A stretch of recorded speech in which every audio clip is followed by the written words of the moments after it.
Bagi pengguna iPhone baru, mungkin kamu akan merasa panik karena sinyal di iPhone tiba-tiba hilang. Itu juga yang saya rasakan ketika sinyal di iPhone saya tiba-tiba hilang dan bertuliskan tidak ada layanan. Padahal ketika saya cek di HP milik orang lain yang menggunakan operator yang sama dengan yang saya miliki, sinyalnya baik-baik saja. Jadi ini bukan masalah di operatornya, melainkan di perangkat iPhone-nya. Masalah bermula ketika saya dengan polosnya membeli iPhone murah di sebuah e-commerce. Saya membeli iPhone murah dengan label X Inter atau bekas dari luar negeri. HP-HP X Inter ini biasanya lebih murah ketimbang HP bekas yang dijual resmi di Indonesia. Hal ini kemungkinan besar karena si importir tidak membayar pajak atau tidak menggunakan jalur resmi lewat pemerintah. Dan penjual HP X Inter ini sangat banyak bertebaran di hampir semua e-commerce yang ada di Indonesia.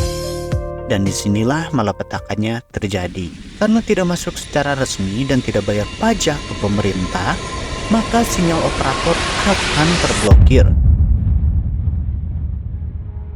Memang di e-commerce HP X Inter ini diberi keterangan bisa menggunakan semua operator Indonesia atau dikenal dengan istilah all operator. Tapi tidak ada jaminan berapa lama sinyalnya akan bertahan, entah sebulan, 2 bulan, atau mungkin hanya seminggu. Dan entah apa yang dilakukan para importir HP bekas dari luar negeri ini, hingga akhirnya HP-HP tersebut bisa dapat sinyal. Walaupun pada akhirnya ketika digunakan oleh para pembeli dan kemudian operator seluler mendeteksi HP-nya tidak terdaftar di database pemerintah, maka ujung-ujungnya sinyal akan terblokir juga.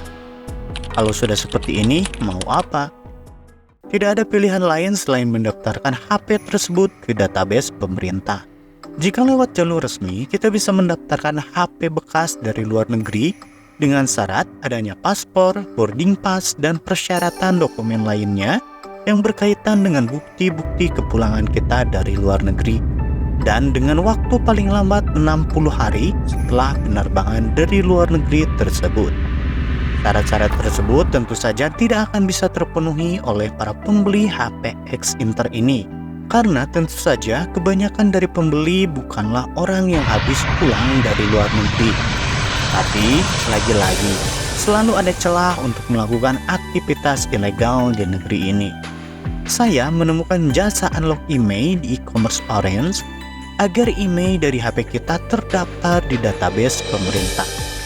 Entah bagaimana caranya, mungkin ada orang dalam di bea cukai atau bagaimana, yang jelas setelah menunggu beberapa hari, email HP saya terdaftar di situs bea cukai dan sinyalnya pun kembali muncul. Sayangnya, harga yang harus kita bayar untuk jasa ini tidaklah murah. Untuk HP yang saya miliki, yaitu iPhone 11 yang tergolong iPhone keluaran lama, harganya cukup mahal, apalagi untuk HP keluaran terbaru. Karena harga dari jasa ini memang bervariasi tergantung tipe iPhone-nya. Jadi, sebenarnya setelah saya hitung-hitung harga HP X Inter ditambah dengan harga jasa unlock email, maka harganya sama saja dengan ketika kita beli HP iPhone bekas yang dulunya dijual resmi. Pada akhirnya, saran saya, jika mau beli iPhone bekas, belilah iPhone bekas yang dulunya dibeli dari distributor resmi yang ada di Indonesia, seperti TAM, Digimap, iBox, dan lain-lain. Hal tersebut bisa kita cek di About Phone jika iPhone resmi biasanya memiliki kode ID-A atau FA-A dan FE-A di belakang kode nomor model. Tapi pada dasarnya saya sangat menyarankan jangan beli HP bekas X Inter ini.